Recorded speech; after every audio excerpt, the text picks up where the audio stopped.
আব্বা হেরা ভাই বিয়া খাইতাম না। বাজান রে, হেরা বাড়ির বিয়া শাদি এ পর্যন্ত আমরা কোনো কিছু খাইতাম পারছি না, বুঝছস?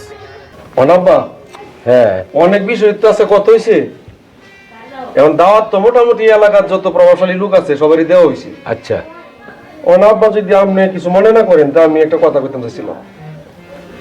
আচ্ছা ক উনি কি কস? ওই যে আমরা সামনের ঘরে তো আলমগীর বাইরের ঘর, হ্যাঁ, আপনি সবারই দাওয়াত করছেন, এত বড় একটা অনুষ্ঠান আমরা বাড়িতে দুদিন পরে, এরা যদি দাওয়াত না করি একটা চোখ লজ্জা তো আছে আব্বা।